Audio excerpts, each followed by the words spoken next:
Il l'a dit comme s'il commandait à emporter. Sans hésitation, sans honte.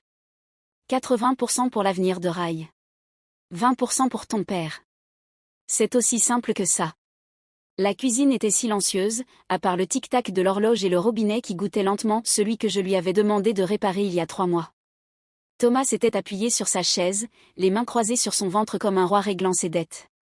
Rai était quelque part au fond du couloir, probablement au lit, casque sur les oreilles, en train de faire défiler des baskets qu'il ne pouvait pas s'offrir, du moins pas avec l'argent qu'il gagnait lui-même. J'ai regardé mon père. Même t-shirt taché, même petit sourire plein d'attente. J'ai remué mon café sans rien dire pendant un long moment. Il pensait que je calculais, que j'allais protester, peut-être négocier. Au lieu de ça, j'ai ri. Un rire sec, soudain, qui m'a même surprise. Il a cligné des yeux. Qu'est-ce qu'il y a de drôle? J'ai essuyé le coin de mon œil. Rien, ai-je dit. Juste que je vous ai donné le meilleur de moi pendant des années. Mon temps, mon argent, mon silence. Et maintenant, vous pensez pouvoir me diviser comme une liste de courses. Thomas s'est redressé. On est une famille. Ton frère doit aller à l'école. Moi, je dois faire tourner cette maison. Ce n'est pas si compliqué, Isla. Tu as largement assez. Et non, ai-je dit en me levant. Vous avez déjà eu plus qu'assez de moi. J'ai pris ma tasse et je suis allé vers ma chambre. Derrière moi, sa voix m'a suivi. Tu fais du drame. Je n'ai pas répondu. Je ne lui devais pas la scène. Dans ma chambre, j'ai ouvert le placard et sorti une valise. Pas parce que je partais ce soir-là, mais parce que quelque chose avait changé. Pas une flambée de rage, non. Quelque chose de plus froid, plus stable. Le genre de sentiment qui ne s'éteint pas. Le genre qui se transforme en action. Je l'ai refermé et laissé près de la porte. À ce moment-là, j'ai su que le prochain chapitre de ma vie ne serait plus une question de rester. Ce serait une question de me souvenir du moment exact où j'ai cessé de demander la permission de partir. La nuit où ma mère est partie, elle avait promis que ce serait temporaire. Elle se tenait près de la porte d'entrée avec une valise à roulettes, les cheveux tirés en arrière, la voix encore plus tendue. Juste quelques mois, Mija. Je vais envoyer de l'argent. On va s'en sortir. Elle m'a embrassé sur la joue comme si c'était une faveur, pas un adieu. J'avais 14 ans. Rai en avait 9. Thomas ne l'a même pas raccompagné, il est resté sur le canapé à zapper, comme si ça n'avait aucune importance. Quelques mois sont devenus 1 an, puis 5. Puis, on a arrêté de cocher les dates sur le calendrier. À 16 ans, je savais déjà comment préparer le petit déjeuner préféré de Rai, remplir ses formulaires scolaires, vérifier s'il avait de la fièvre, et empêcher que l'électricité soit coupée. Thomas appelait ça « prendre ses responsabilités », mais pour moi, c'était plutôt comme être traîné vers l'avant pendant que tout le monde reculait. Il a arrêté de travailler peu après le départ de maman. Il disait que c'était son dos. Ensuite, ses genoux. Puis c'était « Pourquoi je me tuerais au boulot alors que ta mère envoie de l'argent ?» Finalement, même les virements ont ralenti, et il n'a toujours rien fait. À 18 ans, j'ai trouvé un boulot à plier des vêtements dans un grand magasin.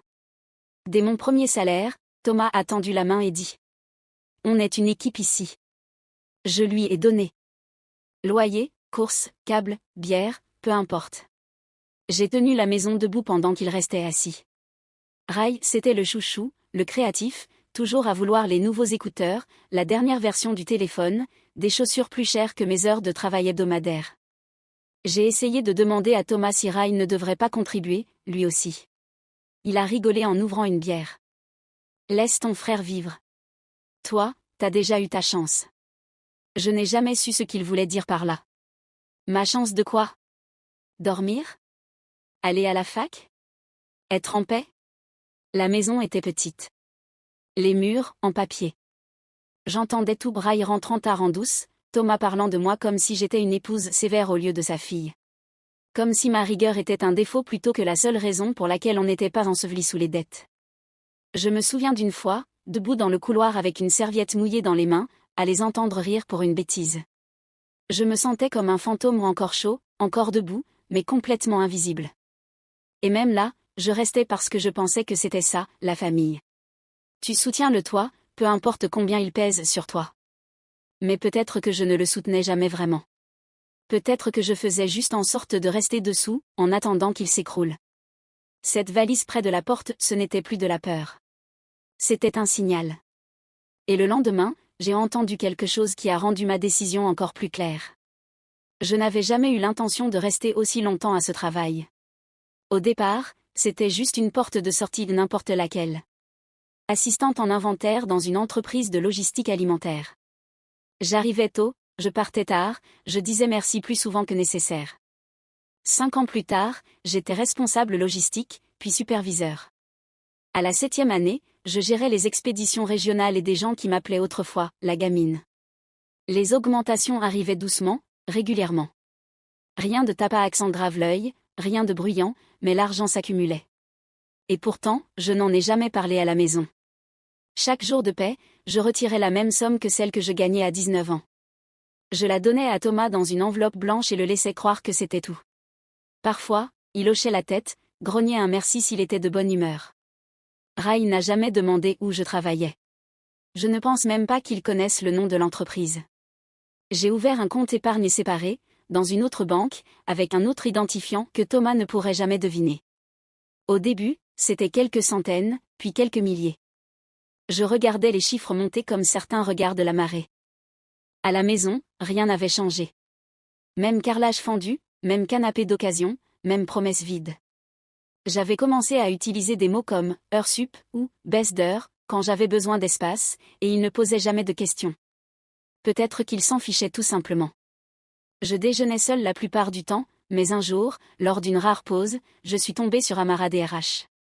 On travaillait ensemble sur le terrain avant qu'elle monte en grade. Elle m'a souri en me voyant.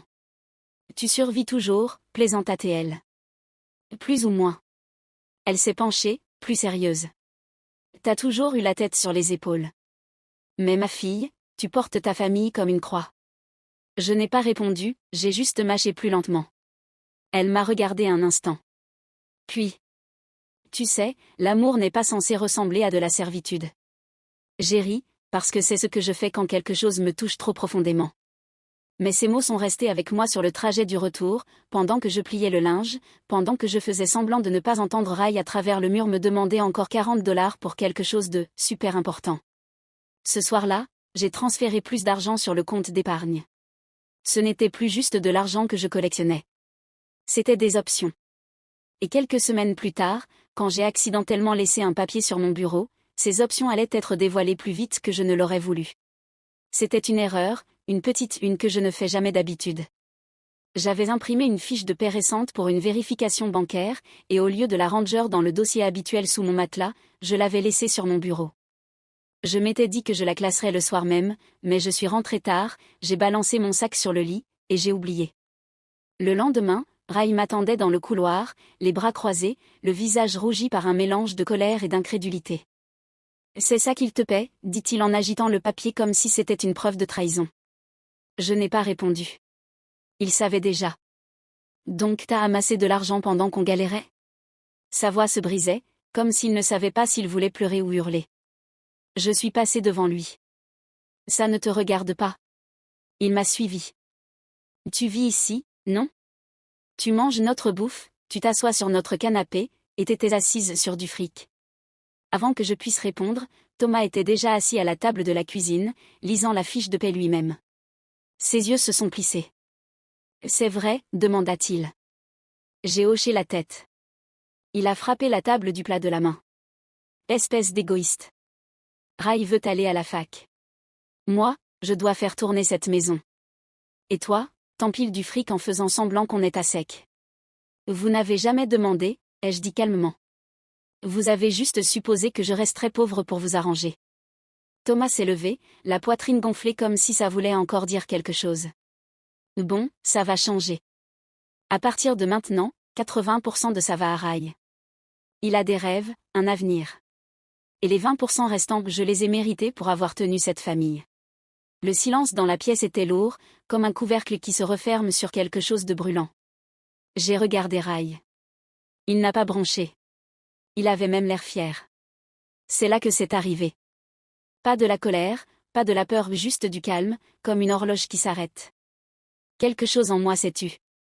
Pas le genre de silence qui évite le conflit, mais celui qui construit des murs.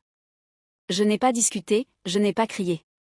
J'ai juste marché jusqu'à ma chambre et fermé la porte.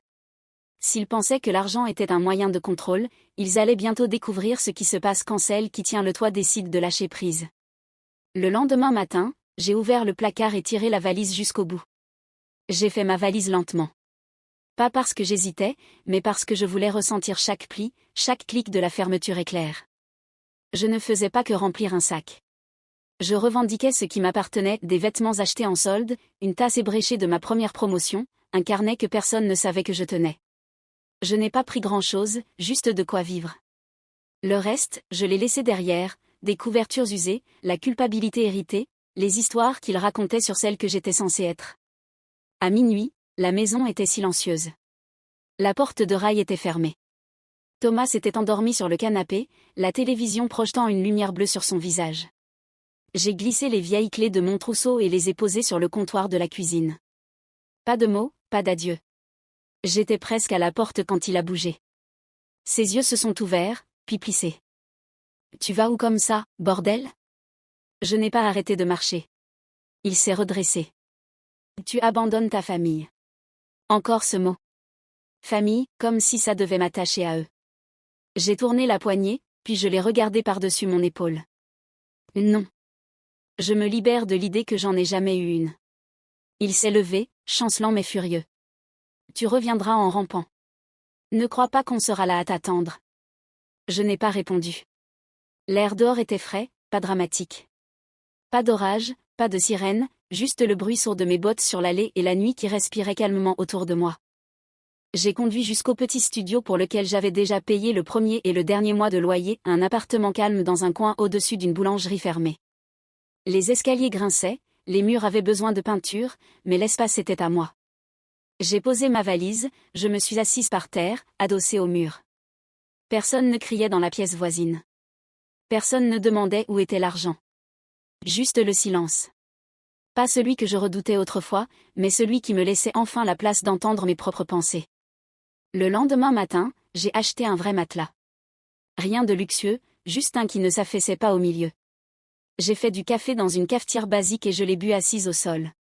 Ça avait le goût de quelque chose qui m'avait manqué sans que je le sache.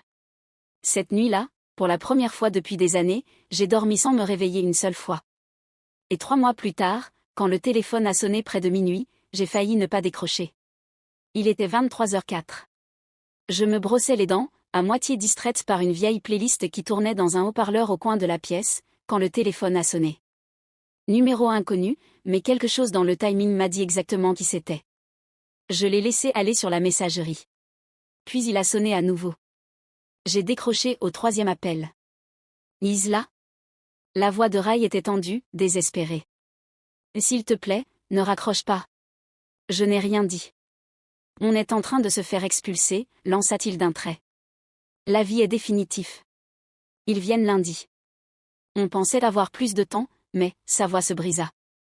On n'a nulle part où aller. Je me suis assise sur le bord du lit, la serviette encore autour du cou. S'il te plaît, répéta-t-il. Tu as de l'argent. Aide-nous juste à couvrir ce mois. Après, on trouvera une solution. Un silence. Puis une autre voix prit le téléphone. Thomas, ai-je dit. Tu crois que tu peux partir comme ça et nous laisser couler ? Sa voix était pleine de cette même colère qu'il utilisait quand je servais le dîner en retard ou que je ne pliais pas les serviettes à son goût. On t'a donné une maison, un toit, une famille. Tu nous dois ça. J'ai failli rire. Pas parce que c'était drôle, mais parce que ce mensonge était tellement usé qu'il ne tenait plus debout. C'est moi qui ai acheté la nourriture, ai-je dit. C'est moi qui ai payé les factures. Ce toit, il est resté debout parce que je vous donnais mon salaire et que je fermais ma gueule. Il a essayé d'intervenir, mais j'ai continué. Vous m'avez donné le silence. Vous m'avez donné la honte. Vous m'avez donné 100 raisons de partir, et pas une seule de revenir. Un silence abasourdi. T'es pas comme ça, chuchota Ray en arrière-plan. T'as toujours été celle qui tenait tout ensemble. Justement, ai-je dit. Je le tenais. Maintenant, vous allez voir ce qui se passe quand je lâche. Puis j'ai raccroché. Le silence qui suivit ne semblait pas cruel. Il semblait mérité. Et 2 semaines plus tard, lorsqu'un autre appel arriva, cette fois du Texas, je ne reconnus pas le numéro jusqu'à ce que j'entende sa voix. La voix était plus âgée que dans mes souvenirs, plus lente, mais toujours acérée dans ses intonations. Comme si le temps l'avait adoucie, sans la changer. Lise-la, dit-elle. C'est ta mère. Je ne dis rien. Elle soupira. J'ai entendu ce qui s'est passé. Thomas et Ray me l'ont raconté. Comment as-tu pu les laisser comme ça? Ma mâchoire se crispa. Tu veux savoir comment? Ne sois pas sur la défensive, coupa-t-elle. J'essaie juste de comprendre. Ce sont ta famille. Non, dis-je. C'était ta famille. Moi, j'étais la roue de secours, le plan B quand tu es parti et que tu n'es jamais revenu. Elle resta silencieuse un instant. Puis, avec un calme forcé, je devais partir. Tu le sais. Je l'ai fait pour nous. Tu l'as fait pour l'argent, dis-je. Et peut-être que c'était juste. Mais tu n'as pas appelé pour les anniversaires. Tu n'es pas revenu quand Ray a redoublé de classe, ni quand j'ai eu une pneumonie. Tu ne t'es pas demandé si j'allais bien. Tu as seulement demandé si les factures étaient payées. Ce n'est pas vrai. Et si, ça l'est, dis-je. Et j'ai fait tout ce que tu demandais. J'ai tenu la maison debout. Je suis restée alors que je n'aurais pas dû. J'ai élevé mon frère pendant que papa buvait, et toi, tu envoyais des chèques sans adresse de retour. Et maintenant, tu veux me demander pourquoi je suis partie. Elle inspira brusquement. Tu aurais quand même dû rester. Ces mots m'ont frappé plus fort que le silence précédent. Pas parce qu'ils m'ont surprise, mais parce qu'ils ne m'ont pas surprise. J'ai regardé le mur en face de moi. Sans colère, ni tristesse. Juste, c'était fini. Je ne suis pas ton remplacement, dis-je. J'étais ta fille. Et maintenant, c'est fini. Lisa. Je n'ai pas attendu la suite. J'ai raccroché. Puis j'ai affiché son contact, appuyé longuement, et bloqué le numéro. Il n'y avait aucune satisfaction, aucun sentiment de puissance. Juste le soulagement calme d'un poids en moins à porter. Plus tard dans la soirée, j'ai préparé du thé. Je me suis assise près de la fenêtre, rideaux ouverts, regardant les lampadaires s'allumer. Et quand je suis allée me coucher, j'ai dormi les deux bras hors des couvertures, comme si je n'avais plus rien à protéger. Le matin venu, j'ai consulté mon compte épargne. J'ai transféré un peu dans mon fonds voyage. Je pensais à l'Oregon. Et exactement 1 an après la nuit où je suis partie, je répondrai enfin à la question que j'avais toujours eu peur de poser. À quoi ressemble une vie quand elle t'appartient vraiment? Ça fait 1 an. Ray travaille dans un garage de pneus la journée et fait des livraisons de courses le soir. Thomas conduit pour Uber le matin et fait la sieste l'après-midi. Ils ont déménagé dans un petit appartement près du dépôt de bus. Pas de jardin, pas de canapé, pas de frigo à bière, juste 4 murs et un loyer à payer. Je ne le sais pas parce que j'ai demandé. Je le sais parce que le silence n'empêche pas les gens de publier. Les mises à jour arrivent comme des cartes postales que je n'ai jamais demandées, une photo taguée ici, une plainte là. Ils survivent aujourd'hui. Pas parce qu'ils ont changé, mais parce qu'ils n'avaient pas le choix. Moi, je vis toujours dans le petit studio au-dessus de la boulangerie. La peinture s'écaille encore, mais les livres sur mon étagère sont à moi. Les matins aussi lents, doux, remplis de thé à la lavande et de lumière dorée qui filtre à travers les rideaux. J'ai ajouté plus de plantes. Elles ne parlent pas. Elles n'exigent rien. Elles grandissent quand je les arrose. Le dimanche, je vais au marché fermier. Je choisis des légumes que je ne sais pas toujours cuisiner. Et je prends mon petit déjeuner seul, sans avoir besoin d'expliquer pourquoi ça me suffit. Je ne rentre pas pour les fêtes. Je n'envoie pas de nouvelles. Je n'appelle pas. Certains diraient que c'est froid. Moi, je pense que c'est juste exact. Parfois, j'écris dans un journal. Pas tous les jours, mais quand le silence semble vaste et plein au lieu de vide, j'écris de petites vérités que je n'ai jamais pu dire à voix haute. Comme celle-ci. On dit que la paix, c'est le pardon. Mais je pense que c'est juste ne plus avoir à se justifier. J'ai relu cette phrase hier soir, et j'ai compris quelque chose. Ils ne m'ont jamais vraiment aimé. Ils aimaient la version de moi qui donnait jusqu'à en souffrir, qui ne disait jamais non, qui comblait les vides sans qu'on le lui demande. Mais je ne suis plus cette fille. Maintenant, je dis non. Maintenant, je pars. Maintenant, je vis sans me rapetisser. Et cette version de moi? Elle n'attend plus d'être comprise. Elle attend le prochain chapitre.